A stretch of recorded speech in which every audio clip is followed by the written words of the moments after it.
비트먹는 퍼펙트 운영의 대가 대한민국 최강자 세시호 정한슬 그것을 증명해냈습니다. 이번 대회 최대 돌풍의 핵입니다. 상대방 머리 위에서 내가 한숨이다라는 것을 보여주고 있는 판블라드 선수.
Welcome everyone to the grand finals of Hearthstone Masters Korea Season 1.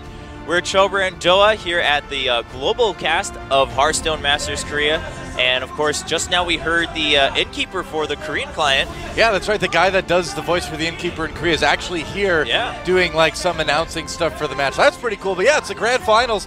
The season has gone by very, very quickly. Yes. But here we are, Seulsiho versus Palmblad. It is going to be an amazing finals. I really do feel like the two best players we've seen in this tournament so far are here in the finals. I'm really excited about the games today. Yeah, and it's quite an interesting matchup because, you know, it matches up well because we have Seulsiho, who's been around the scene since the beginning of the beta here in Korea, and he's now called kind of the master of control, the most perfect player we have in Korea so far. He doesn't take any big risks unnecessarily. And then we have Palmblad, who takes a little bit of a different approach, tries to look at the bigger picture, tries to play a little bit more of the mind games, and he's a much newer addition to the Hearthstone community here in Korea. So kind of the veteran in the beta, and then this new guy who's like, hey, listen, I know how to play this a little bit in a different way. You know, card games aren't just what's on the board. Right. I mean, the funny thing is, last year when we saw a lot of China versus Korea, one of the big strengths that the Chinese players always had was that they were very, very good at preparing for their opponents. And Palmblad, I feel like, is the first Korean pro we've seen come up that really has that talent too. And he is so good at knowing exactly what decks to make, exactly what decks to bring. And he's not afraid to do unorthodox things. We saw Aggro Mage last week. We saw him bring that crazy Inner Fire Priest back in the round of 16. I know he's probably got something really kind of exciting planned for the finals, but either way, I think it's a really good matchup. Like you said, the veteran, the solid mechanics, just great play from Seulsiho versus the very extreme preparedness from Palmblad and really kind of the intelligent deck building that we've seen from him. Yeah, I think intelligent deck building, the best way to describe Palmblad's greatest strength. Then again, Seulsiho, he does best with what's on the board. You know, he analyzes each situation, each turn very well, what he has in his hand, and of course the opponent's decks, and even Seulsiho, of course. I mean, to be the top player in the quarters and semis, he kept saying, well, I expected actually a lot of the decks that my opponents brought. I kind of saw that coming, so they know the matchups. But we're going to invite the players to the stage right now for a little bit of a pre-game interview. And the three Korean casters will have a chance to talk to them and just kind of feel things out for how they've prepared and how confident they are in the matchup. But as you saw, I mean, the studio is packed, but of course we did have the tickets sold prior because it is the finals, and all, I think, a little over 300 spots were sold by like 8-10 in the morning. This morning. Pretty amazing. People lined up in the morning to get that. It's just, you just can't say enough about how much this game has blown up over the course of the last year. You know, since we did this last year with the China versus Korea, it has changed so much in a very positive way. Absolutely. There's Seulsiho, and now The innkeeper announcing our players. That's got to be pretty exciting. Instead of them saying things like J-Nuts, Palmblad. The innkeeper to announce me. That'd be awesome. So Seulsiho on the left, Palmblad on the right. Both players of the same team, Team Seulsiho, with Seulsiho as their captain. Yeah. But Palmblad, a relatively new addition to the team. A big tournament for Team Seulsiho as well, too. I mean, these guys really have come in and kind of cemented themselves as a top team in Korea in the early part of 2015. Yeah, of course, they got 3 of their players into the top 4 in the semifinals. And as you were saying, Doa, of course, last year was all Korea versus China, but this year the reason the season is titled The Real Beginning is because finally, whoever wins this tournament really has the right to say, I'm the best in Korea, because it was just Koreans playing. Yeah, I'm happy to see the scene grow this far, and let's see what Seulsiho has to say going into this one. Yeah, and he says, well, I knew absolutely that I was going to come to the finals. There was no question about that, especially after we switched to the Conquest format. I think it just favors me a lot more in my playstyle and how I can prepare for the matches.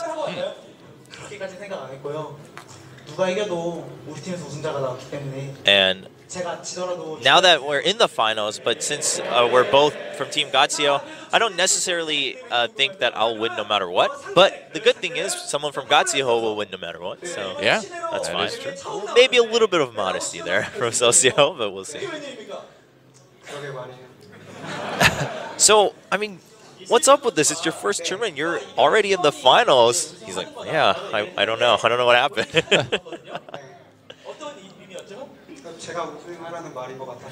And yeah, I think, you know, Seulsiho saying, well, it doesn't matter if I lose because someone from Seulsiho will win. I'll take that as a message for, hey, you should win, Palmblad. I think you deserve it a little more. Now, of course, even though you're on the same team, you know, shouldn't you want to win because you're still 2 different people? Well, you know, I still accrued a lot of World Championship points, and I'll keep getting them, so that's what matters more in the end. And Seulsiho saying he adapted a little bit his decks and his style, because he's always known for the much safer, much more control-oriented decks in all of his decks that he brings. Palmblad, so, well, just so you guys know, in practice, I've beaten him every time. Won against Seulsiho, so pretty confident. And you know, I actually think this is pretty accurate. He says, yeah, well, I think the biggest disadvantage that Seulsiho has against anyone is that he's pretty predictable. But Seulsiho responds by saying, hey, when we revealed our class choices earlier officially to each other, you were just in pain and asking me why in the world I brought Shaman, because I never play Shaman anymore. It's true. Seulsiho did bring a Shaman, and Palmblad admitting that that was, for once, out of kind of the predictable range for Seulsiho. I'm definitely surprised, too. I can't wait to see what's in it. Yeah. Not that common of a class anymore in general these days. And Palmblad, of course, if he wins, he walks the royal road here. First tournament debut, and if he can win it, I mean, that's quite an honor to have. And he says, well, the way the tournament's been going so far, I think the cards are pretty much in my favor. I believe in the heart of the cards, so pretty confident about the match. Worked out so far, that's for sure. And Seulsiho just saying, no, I'm going to take the finals. No worries. Palmblad, no, I will. No, don't worry. It's interesting because, again, they are teammates, and so they are friends, but at the same time, once they walk into those booths, it's all gloves off. It's just who can win that final set and take the title of the champion of Masters Korea Season 1. To be able to claim that you are the best in the first season here in Korea and the best among all the Korean players. Again, we didn't have the matchups against the Chinese players. The brackets were all Koreans. You have no other excuse. If you win, you're the best. If you don't, you're not. Yeah, very true. And I mean, more than that, those World Championship points on the line today as well, too. And you know, it's one thing to win a tournament. It's another thing to win the World Championships, right? It's very true. Of course, our good friend Firebat would know that very well. That's what matters at the end of the year. That's true. And here's the three Korean casters kind of discussing the matchup before we jump into the game, as they discussed this prior this week. I just miss Jungle Ramen. That's true. At the end of the day, that's how I feel. And Gorosh on the right saying, well, I think, you know, Palmblad really deserves a little more credit. No one gave him much credit in the round of 16, but I thought he was going to make it to the finals, trying to prove that he, too, is a Palmblad hipster. Yeah, right, Gorosh. I don't believe that for a second. Meanwhile, Red T on the left side with the black vest. And I think they'd give him a red vest. Red T saying, I agree that Palmblad strategically is an excellent player, perhaps even has the edge, but just overall, Seulsiho is still the most consistent player, and you could say the closest to perfect player in Korea. I'd agree. I think that's a pretty good analysis. And so Red T just wrapping up by saying, yeah, so Palmblad, he's on a good run. He has a lot of momentum, but Seulsiho's, I mean, he's just too steady. Yeah, I think so. I think that's going to be the big thing. And talking about each player's kind of strengths, Gorosh saying Seulsiho, I think, has one of the best deck counting. He always, it's not just about his memory, but also how he adapts to each situation that he's accounted for. And he also pays attention to the meta globally very well so that he adapts every time it switches. And Red T just saying, you know, Seulsiho plays Hearthstone like he's in the military. He always prepares for the worst. So he plays the safest way. That'd be a good idea. Are they wearing their ties on the outside of their collars? It's an interesting shirt. Definitely looks that way. And here's, of course, the round of 16 match for Palmblad, the Inner Fire Priest with the 28-28 Deathlord. That was a crazy game. That was a brilliant deck to bring against Rainy Hour as well. And Gorosh is saying, although Seulsiho is good, I actually think Palmblad has the strongest foundation for card games in general. Like, when you put everything together, and therefore give him any deck, and he can try to do better than average with any deck that he's given. And if Palmblad is able to bring perhaps a class or a deck that Seulsiho wouldn't be able to expect, then Palmblad will have the advantage. Also, because Seulsiho doesn't play very aggressive decks, which is true. We've always seen him go for, you know, minimum mid-range and then control. Yeah. I'll say right now, I think if Seulsiho can win with his Shaman, I think he can win the match. It's true. I mean, I think a lot is on the Shaman. We heard that he brought one, and generally, regardless of what type of Shaman, we just don't see much Shaman anymore, whether it's Mech Shaman or the old kind of mid-range control. And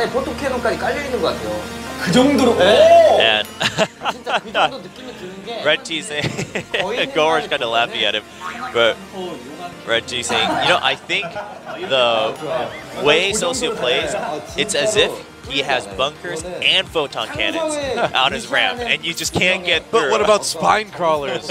You know, lurkers are really the ultimate defense on the ground if we're getting some StarCraft here. But Red T saying it feels like he has, you know, the Boltman Giants with the Sub-Free Protector. That's just how I envision Seulsiho. He's got that huge wall. Why not the Defender of Argus? You know, maybe he's a little too aggressive. It gives the +1 attack. That's not what we're going for. Let's hear what Gorosh, you know, what Gorosh thought was the greatest strength for Palmblad. I mean, what makes him such a great player? And he says, well, you know, aside from what we talked about so far, I actually think he has tremendous focus. You know, he concentrates so well in the booth, and you can just see, like, his facial expression doesn't change much. Yeah, I think he is pretty calm. It's certainly important if you're going into a grand finals. And Red T also saying, I think also Palmblad, I mean, he made a name for himself by bringing that Prius deck.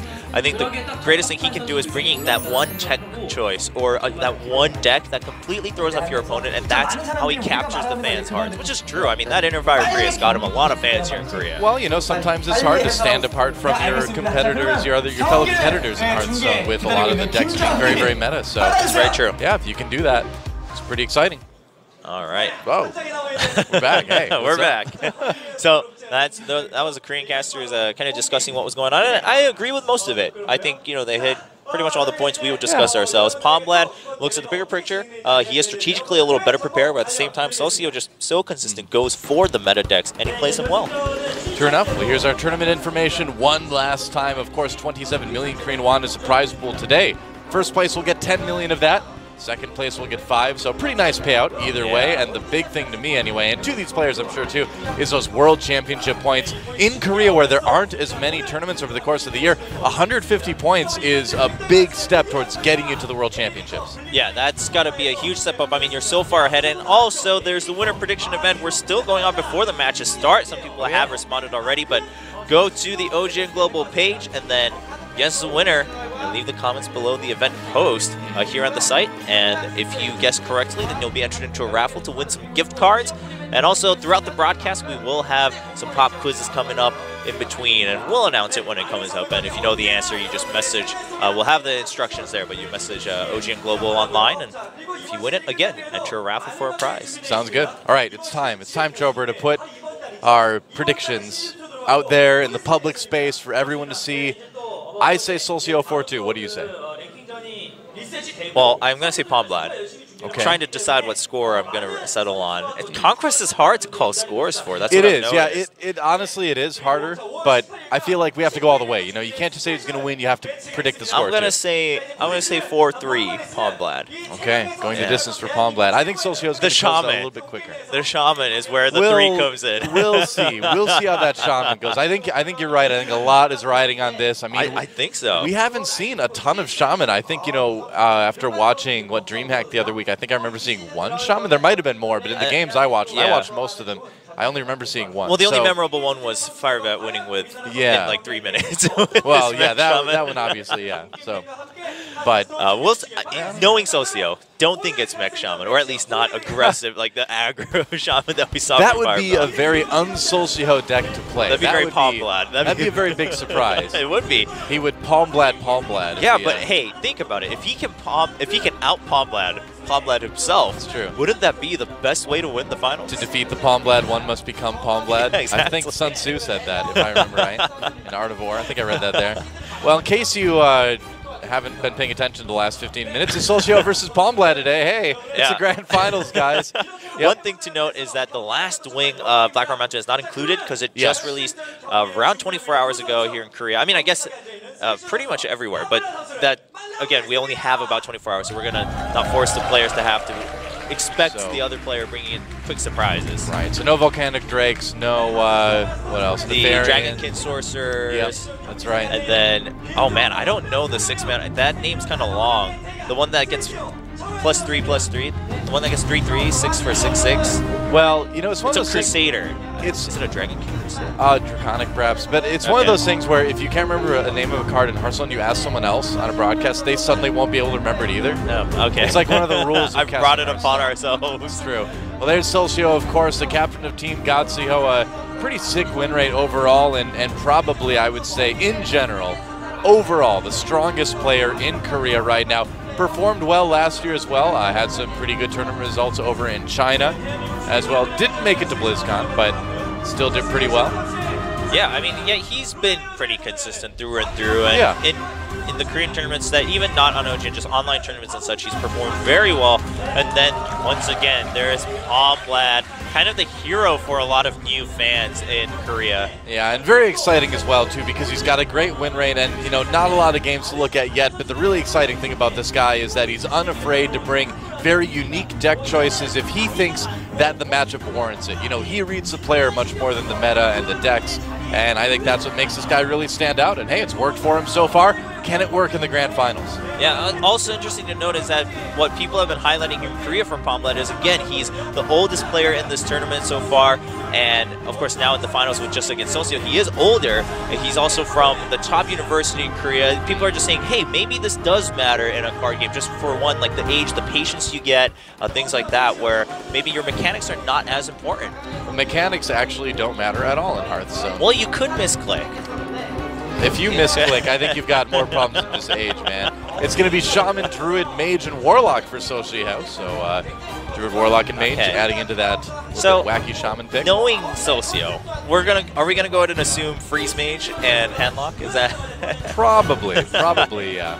And you know, Druid will be typical. I wonder. He probably won't go super rampant. Yeah, probably going to be more combo based. Yeah. Generally what we've seen here in Korea. Palmblad, what is he going to bring? Oh, Warrior, Warlock, Rogue, and Druid. So will we finally see the Grim Patron Warrior here in Korea? It has been tearing up other tournaments, but tearing up the ladder. Seulsiho just hit like Legend in like, I don't know, about 5 minutes, I think it was, with that deck yesterday. That deck is all over it. But, you know, Control Warrior is still very good as well. You know, what will Palmblad bring? Yeah, I mean, he has that 1 win so far in the tournament with it, but no one brought the Patron version in the semifinals. We'll see if he switched over or if he's still going to go with Control. And the fan votes, ooh, 55-45. That's a huge plus for Palmblad. To get 45% of the fan vote against someone like Seulsiho, I'd say that's pretty big. I think our fans are pretty smart when it comes to this fan vote. I've agreed with a lot of the percentages that we've seen, and I think this speaks to that again. You know, Seulsiho with an edge, but not by a whole lot. It's going to be a pretty close match either way. All right, Palmblad already super focused, and I agree with what Goro said. He never really shows too much emotion in the booth until he's done with the match. But same with Seulsiho until in the semifinals, he had that one laugh where he was just like, all right, well, I can't do anything against that play. Yeah. But we are ready for the game. Godblad fighting is for a fan for Palmblad. We'll see if Palmblad can hop off of that cheer and go for our first win in the first set here in the grand final. Seulsiho versus Palmblad, both members of Team Godseo. Who will take the title of the best Hearthstone player in Korea? Let's jump right into it.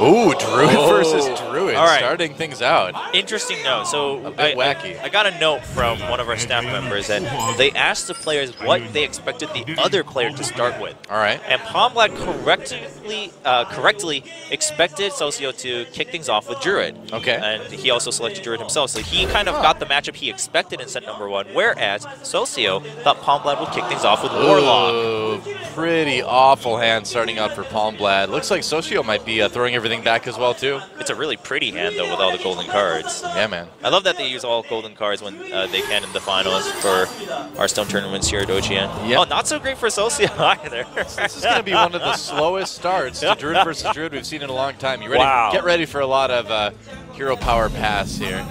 Wow, it's oh, there we go. Okay, never mind. Nice drop for Palmblad. That changes everything, though. It really does, yeah. I mean, we were in for a Control Warrior mirror right here with the armor tap, but you know, it doesn't speed up Palmblad a ton in like the next turn, but we'll see. And more so than passing, yeah. With that expensive hand, I think it's very smart for Palmblad to just pass and not coin out the wild growth. He knows that coin is going to be much, much more useful, you know, on turn 4 then. Yeah. And you just wild growth, and then on turn 3, when you have 4 mana, you can coin out a Drake for even more cycle. This is okay. So time for some wild growth, I would imagine. And then, here's some fun history for everyone. So far, whoever started with a Druid in the finals, it's happened twice at OGN Hearthstone tournaments, and they've gone for a sweep both times. So 4-0'd Artosis in the Invitational, and then, of course, in Season 1, we had Zengoi go for the sweep. Card. Yeah, big card. But, of course, that was when it was last hero standing. Things are quite different now with Conquest. Oh, yeah. You can't just 4-0 somebody with Zoo or with Druid anymore. Got to win with everything. I love this format. It's pretty fun. All right. So a lot of things that Palmblad can coin into here. What's it going to be? Personally, I'm a fan of the Azure Drake. Just to give yourself some more choices. Oh, wow. He's got, like, Dwarf hair himself as well, too. He's actually Emperor Thorson. He's just working on the beard part. Okay, so he's going to point out the Lotheb. Yeah. All right. just making sure that his opponent, if he has any innervates in his hand, if he has any wild growth, that he can't use those to, you know, pop out a larger creature. Fair enough. I mean, holding on to Loatheb at the very end against the combo is kind of iffy to have to time it. Yeah, I mean, I think this gives Palmblad a nice bit of early tempo here. Can still play a lot of things. Yeah, at this point, you just go for the taunt on the Druid of the Claw. It certainly is tempting, isn't it? Yeah. Yeah. And if you're what that fan, what? They're like, please, if you're Korean, you should be rooting for Palmblad. But like Seulsiho's Korean too. That doesn't make any sense at all. We're in Korea versus Seulsiho Korea has now. some dubious ancestry. We're not. We're gonna need to see Seulsiho's gift certificate. His gift certificate. I heard he wasn't actually. Oh yeah, birth certificate. I don't know what's going on. Oh man. I heard he wasn't actually born in Hawaii. Yeah, Donald Trump demands to see Seulsiho's birth certificate. Well, growth. Man. Like, yeah, you can play it for the Ancient of Lore, but then you take so much damage. So, I think you have to just go for Oh snap! Good Druid knows everything, and there was a huge Savage Roar there. Well, nice board building here for Palmblad, and the Sludge Belcher isn't going to throw him off that track too much here. Yeah, I think I'm liking the Shredder here. You're thinking Shredder and Hero Power and then just clear out the Sludge Belcher? Yeah. I was thinking about that hit too. With the Loatheb. I mean, Loatheb's done its job. If it gets taken out by a Wrath, it's fine. Also, it won't be able to get cycled unless he has an Azure Drake to combine it with, which he can't use because of mana cost. So I think that's pretty safe to play. Yeah, Sylvanas isn't quite as valuable, but it does keep you on curve. He's got a lot of good options. That's true. I mean, obviously you can combine the Shredder's mana cost more easily later in the game. Yeah, but I mean, getting that Shredder out too, you know, does kind of guarantee you to have something for a while with the combo, you know, or with Savage Roar even. Might be all he needs this game. Right. I mean, that's what I was thinking because he's so far ahead. But the Sylvanas a much sturdier board, even if it gets silenced, it's behind a taunt, so that's 2 5-attack minions behind a taunt. Oh yeah, there's nothing at all wrong with that. We need to start adding up like potential lethal at this point too. Yeah. It's already getting a little bit scary here. He's got 22 on board. Yeah. With just what he has, and then with the Hero Power, he'd have 23 already. Hey, there's the LED cups that all the fans have been getting. They may not be pewter tavern tankards, but they are sparkling plastic cups. So, yeah, so they've got that going for them. Everyone gets some cider and some snacks here at the finals. Yep. So let's see. If he draws into an Innervate next turn, he can win by charging Druid of the Claw and playing Savage Roar. That would be exactly 28. So he's getting so close already. There's a high chance he draws that. He hasn't drawn an Innervate yet. It's certainly possible, yeah. It's actually pretty possible. It certainly is possible. Sylvanas will be the play, and that can be pretty easily ignored. For now. Yeah. You know, we've seen players in the past. Oh, and there's the Force of Nature. That's 6 more damage, so it's not enough.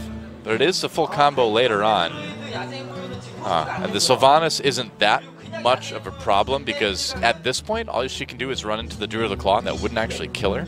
So, you know, it actually is a little bit tempting to just sort of Savage Roar now and just bring them super close low. to lethal. Maybe. And there's our Grogler. Might be overreaching a little bit, though. Yeah.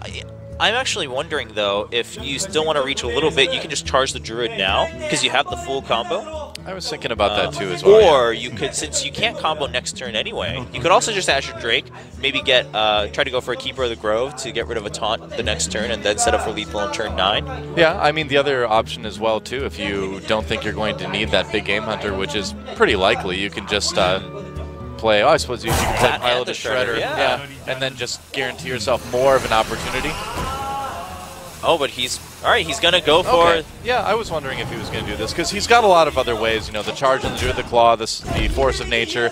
He's got a lot of ways to finish his opponent off, and this is a pretty popular play with Druid. Just get him low. Yeah, I mean, with the Shredder there, the max heal you can have in one turn is 5 for Druids, unless you're running a heal bot for some reason. Well, that's the thing, is that Ancient of Lore doesn't save you this time. Yeah. Yep. There's Luxam.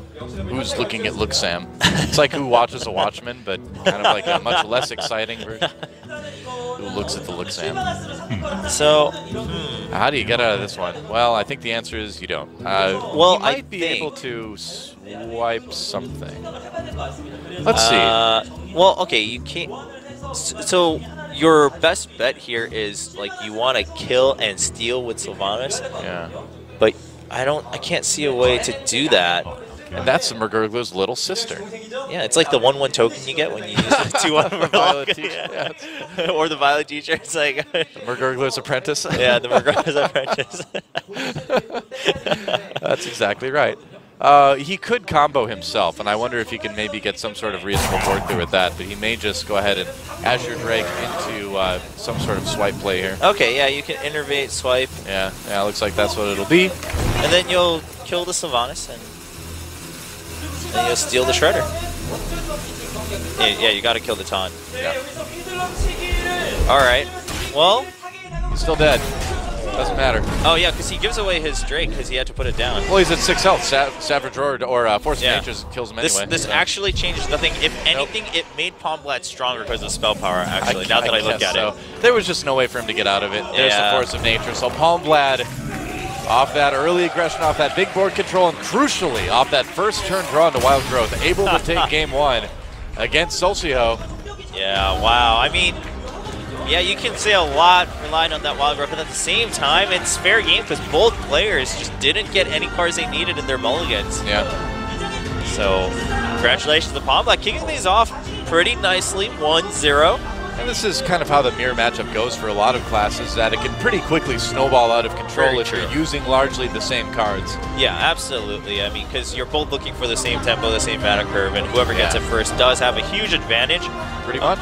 Obviously, the things that can change it are things like Sylvanas or something like that, where you really shake up the board a little bit. But Seulsiho didn't get a chance to make use of his Sylvanas, and he is now down 1 game. He will be able to play his Druid once again later if he chooses. Well, yeah. I mean, when Palmblad drew into that Force of Nature, he realized that he just needed to get that damage done now. If he could get his opponent low enough, no matter what he played, unless it was like a bunch of taunts for some reason, he could probably push through for lethal over the course of the next couple turns. And it certainly did work out. All right, let's see what Palmblad chooses as a second deck, and also Seulsiho, if he's going to switch things up or stick with the Druid. I'm actually wondering if Seulsiho brought the Shaman to try to target Palmblad's Druid. Shaman generally does outlast Druid a little bit in that aspect, and if that was the matchup he's looking for, he might be a little bit more devastated than he wanted to be here. It can also be very good against Grim Patron Warrior, too. That's I wonder true. if he's kind of guessing that Palmblad would bring that. Okay. All right, well, we'll find out when we get to see that Shaman. But for now, jumping right into set number 2, both players are ready. Seulsiho versus Palmblad. Palmblad up 1-0. Let's jump right into the second game.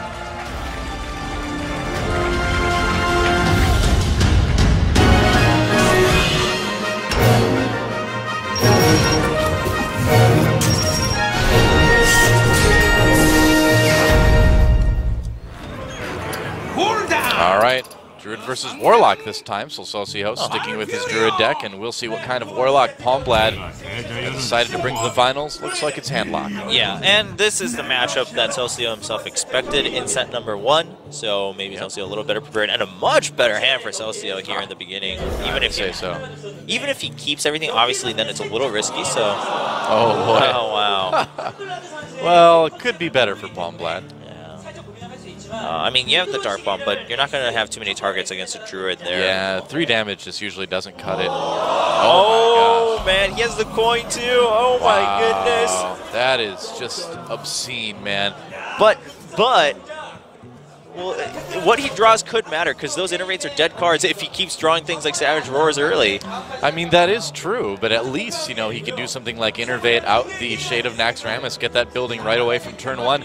It's really nice to, you know, not have to worry about some of those Hellfires and things like that. It's very true. You will evade most of it unless it's a giant with Shadow Flame. Yep. Yeah, can't really play around Shadow Flame, but you can at least play a little bit around Hellfire. Dr. Boom. Oh, man. Not the best card for Palmblad to draw there. He's still got a couple turns as well, too, before he can draw into one of his 4-drops. Yeah, he'll have some time. I mean, generally, you don't have anything you really intend to play on turn 1 anyway, unless you're running Chow. So, okay, things are stabilizing a little bit for Palmblad. As long as you have one 4-drop, things are going perfectly fine for Handlock. Yeah, you have the Belcher afterwards, and from here on, it's easy cruising. You got the Molten Giant in case you run low, the Thorsten to make everything cheaper. Yeah, traditionally it's really those Twilight Drakes and those Mountain Giants, where if you don't get one of those guys within the first 4 turns, things can get a bit dicey, but Palmblad's looking much better now. Yeah, so do you go for the Sylvanas? And we do have staff members from Blizzard Korea, of course, for the Korean office here. Later we'll also have the executive director himself right there attending the award ceremony. Exciting stuff. Wins. Well, there's the Sylvanas, and starting to attack because you're outside of Hellfire range now. No minions to Shadow Flame. Ooh, you're not outside of Dark Bomb Mortal Coil range, though. But you'll play that Azure Drake instead. Okay. Yeah. Huh, you know, I mean, Seulsiho's got a ton of damage potentially coming in towards Palmblad. He can bring him down to 6. I know. He can do a ridiculous amount of damage. He actually could have lethal very, very quickly this game. And, you know, when you're playing against a Handlock, if you get the chance to just burst him down like this, it is not a bad thing. And when you think about it, if he attacks and brings him down to, well, let's say, 17. Okay, 17. Let's say he doesn't attack with one of those 5/5s. Then he's not going to need to really worry about Mountain Giants. Sludge Belcher is really kind of the only taunt that could potentially come out and make things kind of miserable. And if he does, well, oh well, that happens. But if it doesn't, you could pretty easily push for lethal the very next turn. That's true. So I wonder what he's going to do. I wonder if you just go and bring him down to 12. Yeah, you may just want to go for it too. That is true. Oh boy. Oh, or he's just going to, okay, he's going to clear it. With which, though, with the Shade, it looks like. So that Shade in Mortal Core range, but alright, well, so Palmblad is now forced to make a lot of difficult choices because he's at 5 mana, so I think this is okay for Seulsiho. Yeah, I mean, if he Mortal Coils, he can't play the Sludge Belcher, so there is that. And he can't play the Molten Giant yet. I think we're just going to see him potentially silence that Sylvanas. Yeah, I think Immortal Coil and first see what you draw, and then maybe just silence it, put another minion on the board. This is pretty iffy. Oh, okay, wow. Oh. Giants, that's pretty good. Yeah, no taunt givers though yet, so maybe if he draws it next turn, it could be really good. But do you life tap again? Yeah, maybe. I think so. Okay, there's the Shadow Flame. Yeah, just silence the Sylvanas. Yep. All right. Yeah, because you want to silence it now because you're probably going to be playing like Giants and stuff next turn. You're not going to have that 2 mana. Oh, but there's Dr. Boom. Could coin that one up pretty easily. So, yeah, you just pull it out. Yeah, I think so too. I mean, your opponent's already really low. Yeah, you don't have an answer to that as Palmblad because you can't Giant plus Shadow Flame. Oh. Could do that though. Yeah, but Dr. Boom will still hit really hard. Yeah, and if you take 8 damage from Boombots, you're dead. So very true. So you gotta be careful. You have to be careful when you're killing those Boombots. But yeah, I don't really see any other way out for him here. Only 7 damage needed from the Boombots. Oh boy, what's it gonna be? 1. Oh, okay. And 4. Ooh, that was dangerous. He got pretty close. In fact, that is actually going to be lethal with Savage Roar. Yeah, the Savage Roar, but oh man. That is it. So Seulsiho is going to tie this up, and we've got ourselves a series. All right, Seulsiho winning with his Druid himself. So both players taking a victory with Druid, Palmblad, and to show his handlock for set number 2. All right. Well, it was pretty much kind of the reverse here. Things sped up very quickly for Seulsiho with that opening hand. Yeah, I would say so. Kind of hard to lose a game with Druid when you get a hand like that. Yeah, especially against Handlock, who's also going to be slow, so you're not worried about having to use your Shade early unnecessarily.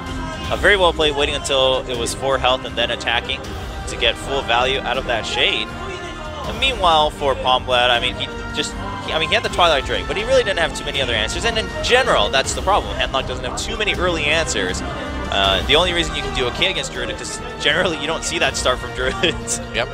So we've got a win for both players' Druids so far. We'll have to see some new decks coming into game number 3, but probably a short break first, I would imagine. Yeah, we will be going to a commercial break. It is the best of 7, though, so many more games to come. Don't go anywhere, guys. It's the grand finals of Hearthstone Masters Korea Season 1. Seulsiho versus Palmblad, tied 1-1. We'll be back with set number 3.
back everyone to Hearthstone Masters Korea Season 1. We're in the grand finals between two members of Team Seulsiho. Seulsiho, the captain, and Palmblad, the newest member joining that team.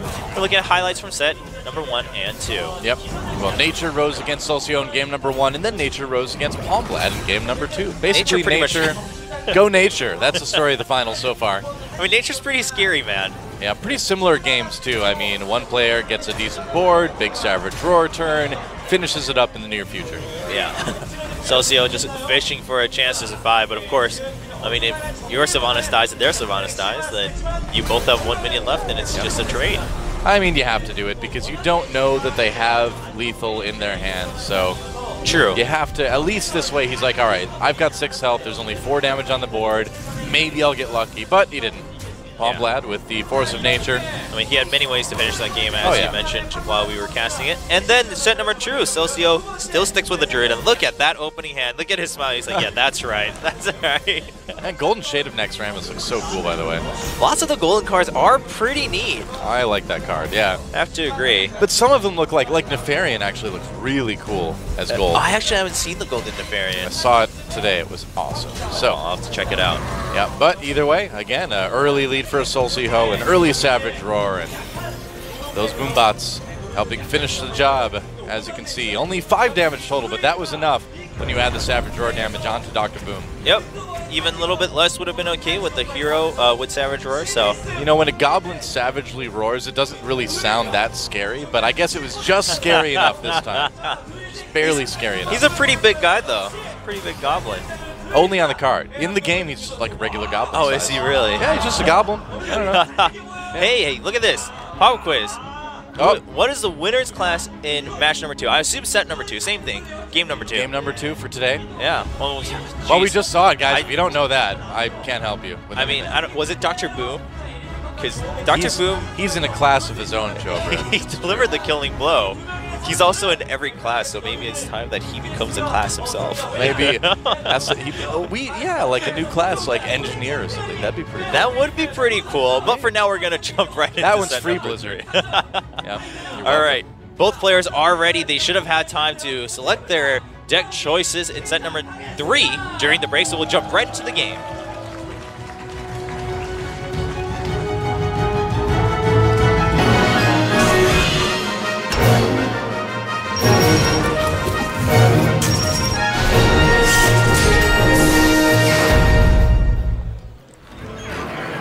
Okay, ooh, Warlock versus Warrior. Is it the Patron Warrior? And also, just in case you guys missed it in the beginning of the broadcast, for that pop-up quiz, if you want to enter the raffle, it's not. You can message, I believe you go to the global OGN Global page on Facebook, /OnGameNetGlobal, and then you just message there under the event, and you'll be entered for the raffle. So that's pretty cool. You can get gift cards while watching Hearthstone so that you can buy more Hearthstone packs to play more Hearthstone. Whenever I see like a pop quiz come up anywhere in life now, I just have this compulsion to yell, "Who's that Pokemon?" What? You know? Some people out there will know what I'm talking about. What? Who's that Pokemon? Oh, man. Well, not the best hand starting out for Palmblad, and by not the best, I mean really bad. Yeah. It's nice to have a Taskmaster, but in this match you're going to have a bit of time. Yeah, well, here's the thing. Seulsiho still doesn't know if it's Patron or Control, and he really won't know until around maybe turn 4 or 5. Sometimes it takes a while. Yeah, the first couple minions are pretty much the same. You're always tapping. And sometimes armoring up on turn 2 isn't a bad play with Patron Warrior either, so Seulsiho probably still a bit unsure, but it's not really going to change his decision-making at all. You're still going to be life tapping. You're still going to be waiting for that Mountain Giant. And there's a 1/1 token for the Mergogler saying that Mergogler, Heart, Seulsiho. Well, if Seulsiho doesn't win, though, even Murlocs aren't a fan of non-champions. Oh, yeah? You think she'll drop him like a wet Murloc if he doesn't win? Yes. Poor Seulsiho. A lot riding on this one. And there's Mountain Giant on turn 4. No big shock there. Golden Death Spite looks awesome too. Oh yeah, you know, some are a little bit missed, but most of them are pretty slick. I would say so. All right, so you've got an 8/8 to deal with. You aren't going to quite have the armor to shield slam it. You do have Execute though, and it may not be a bad idea to just use that now. Yeah. I mean, if you're not saving the Executes for the Giants, I don't know what you're saving them for in this matchup. Yeah, and then at the same time, you'll still be able to continue to armor up the next turns because you have a minion on board, and then maybe you can shield slam another one when it comes out later. True enough. Oh, wow. Right into a Twilight Drake. Not bad. Not bad at all. So he's got an option to play that. Yeah. I mean, he also has that Sludge Belcher for turn 5. The Sludge Belcher certainly isn't a poor choice either. Packed studio today, as you saw. I mean, so many people standing, and those people had to reserve kind of that slot where we filled the maximum occupancy for the studio. Pretty intense.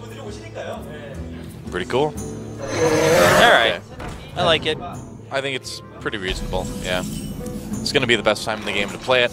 So a couple Sludge Belchers, he could do a few things here. But this is kind of the tricky thing you run into with Control Warrior versus Handlock, is that if they get a couple of their big early minions down, there's not really a great way to deal with them efficiently in a lot of cases, unless you're drawing into something like Shield Block, and you can get that boost of armor for Shield Slam. And things have gotten a little bit better with Shield Maiden in the matchup, but overall, I still feel like this can be a tough one for Warriors sometimes. Yeah, and obviously the best way to beat Handlock is kind of chip them down and then burst them at the end, but Control Warrior plays much slower than that, and then at that point it really becomes who draws the cards they really need or who can work around the enemy's cards a little better at the end. You don't really have an edge once you bring them down below 20. I mean, the nice thing for Palmblad right now is that he does have Brawl in his hand, and so at some point that Brawl is going to come in very useful. And if you can get rid of a couple taunted Giants and push through for lethal, it's going to be pretty nice. Palmblad tapping his forehead for some extra power. Yeah. And he will go for this Sludge Belcher. I think at the end of the day, that's going to be kind of the safest, most general all-around play. Yeah. Ooh, BGH for Seulsiho. Not going to see that for a long time. Yep. Easy Mortal Coil, though. Let's see what he cycles. Dark Bomb. Okay, well, you just, you put out your own Sludge Belcher. Yep, why not? Well, okay, so, You could get Shield Slammed, yeah, but... Yeah, you do have the Loatheb. It's a little bit of an interesting debate, because are you really in danger of blocking damage? Yeah, I actually kind of agree. Now that I think about that a little bit more, I wonder if the Loatheb would have been a little bit stronger there, but at the same time, you know, if you can have a big Giants turn and then also play the Loatheb at the same time after Molten Giants, you can prevent them from getting, you know, Shield Slammed, executed, stuff like that. So very true. It all depends kind of on it really depends on what Seulsiho is expecting to see over the course of the game. Yeah, I mean, he does have this Unfree Protector, so I think he's okay with putting this out there. If this draws out another spell, then that's actually good news for him, and it's going to. He does have a Molten Giant in his hand right now, too. Yeah, so... a little bit less of a threat in that Sludge Belcher right now. And you're not really under any sort of, like, big obligation to, you know, race against Handlock. You've got time. Yeah, you definitely do have your time. All right. Nice little Clears board the whole board with the Shield Slam and the Death Spite. And Defender Vargas. Okay. Not too many targets, though, for those Taunt Givers. So I guess now you just load them. There's a Dr. Boom for turn 8, though. Or, yeah, I mean, you could rag, but Dr. Boom first would be a little bit of a better idea. Not too bad for Seulsiho, he didn't draw that instead of the Defender. That would have been an easy turn 7 play. So the thing with Loatheb is that he can get cleared by Death Spite right now, of course. Yeah. That would kill the 2-1. Hearthstone is amazing. He's like, he's overcome. Golden Loatheb. I feel the same way. It's true. I don't have too many golden cards, actually, in my collection. I should really work towards that. Although, my dream is still the non-golden Gelbin Mechator. Can you get that? I believe you can craft it. You can craft it, right? Yes. Well, that's only, what, 1,600? Yeah. Craft it? Yeah. It's not too much. Should be attainable. For a famous globe-trotting esports personality like yourself, you should be able to get a Golden Geblin or a non-Golden Geblin anytime you want. with all my esports money, with my esports dust, I should be able to get your esports dust. Can't you craft those things with passion? I've heard that esports passion can get pretty much anything. That's true. It can feed you and everything. Most amazing valuable stuff. currency in the world. Yep. You know, it buys things, not even MasterCard. That's true, yeah. For everything else, there's esports passion. And then there's, Whoa, no. there's the loopy innkeeper. I don't know. Kind of crazy. Meth, not even once. Oh. Innkeeper. That's what happened when he started to melt. Sat next to the fireside a little too much. Yeah, a little bit. Got a little bit too close to the hearth there, didn't he? It's dangerous. That beard just goes right up. Oh, there's Red Tea, the Korean caster, saying casting is a skill. And it surely is.